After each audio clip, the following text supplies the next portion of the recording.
আসসালামু আলাইকুম ওয়া রাহমাতুল্লাহি ওয়া বারাকাতুহু। ইসলামী আন্দোলন বাংলাদেশ নেত্রকোনা জেলা শাখা কর্তৃক আয়োজিত আজকের এই গণসমাবেশে উপস্থিত আছেন, আজকের এই সমাবেশের সম্মানিত সভাপতি সাহেব, উপস্থিত আছেন এই বাংলাদেশের গণমানুষের, এদেশের স্বাধীনতার, এদেশের ইসলামের বীর সেনানী শাইখুল হাদিস আল্লামা ফয়জুল করিম দামাত বারাকাতুহুল আলিয়া, উপস্থিত আছেন ইসলামী আন্দোলনের নেতৃবৃন্দ, জামাত ইসলামের নেতৃবৃন্দ, উপস্থিত আছেন আমার প্রিয় সাংবাদিক ভাই ও বন্ধুগণ, সর্বস্তরের নেতা ও কর্মীবৃন্দ, সম্মানিত মুসলমান ভাই ও বন্ধুগণ এবং এই দেশের সর্বস্তরের নাগরিক ভাই ও বন্ধুগণ। আমরা বিএনপি করতে পারি, আওয়ামী লীগ করতে পারি, জাতীয় পার্টি করতে পারি। আপনারা জানেন যে এই নেত্রকোনাতে আজকে বহুদিন যাবৎ 34 বছরের আমার কর্মজীবনে এই নেত্রকোনার আনাচে খানাচে বহু মাহফিল করেছি, বহু জায়গায় গিয়েছি। আমাকে আওয়ামী লীগের ধর্ম সম্পাদক হওয়ার প্রস্তাব দেওয়া হয়েছে, বিএনপি থেকে প্রস্তাব দেওয়া হয়েছে।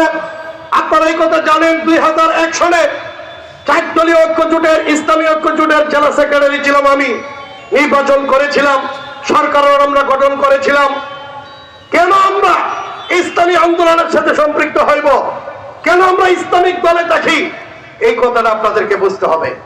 বিএনপি আওয়ামী লীগ এরাও তো মুসলমান, জাতীয় পার্টি মুসলমান, মুসলমানের দল করতে পারলে, জান্নাতে যেতে পারলে, এই দল করলে যদি জান্নাতে যাওয়া যায়, ইসলাম ঠিক থাকে, তাহলে এটাই তো চলে।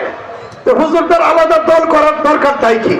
কথা ঠিক কিনা কি কর বুঝতে হবে। আমি যখন কোরআন হাতে নেই, আপনি যখন কোরআন হাতে নেবেন, কোরআন আপনাকে বলবে ওমান লাম ইয়াহকুম বিমা আনজালাল্লাহ ফাউলাইকা হুমুল কাফিরুন ফাউলাইকা হুমুদ যালিমুন ফাউলাইকা হুমুল ফাসিকুন। যারা কোরআন দিয়ে দেশ চালায় না, কোরআনের আইনে দেশ চালায় না, আমার আল্লাহ ফতোয়া দিয়েছেন এরা কাফের, এরা ফাসিক, এরা অত্যাচারী, এরা জালেম। আল্লাহর কোরআন বলে ইনিল হুকমু ইল্লা লিল্লাহ, এই পৃথিবী আল্লাহর, ইন্নাল আরদা লিল্লাহি, জমিন আল্লাহর, এখানে আইন চলবে আল্লাহর, কোন মানুষের আইন চলতে পারে না।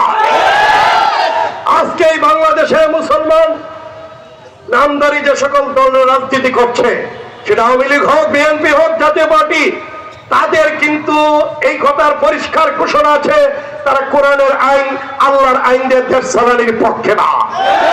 কিন্তু মানুষকে বাইল দেওয়ার লাগে, দুঃখা দেওয়ার লাগে বলে কোরআন সুন্নাহ বিরোধী কোন আইন পাশ করব না। আপনারা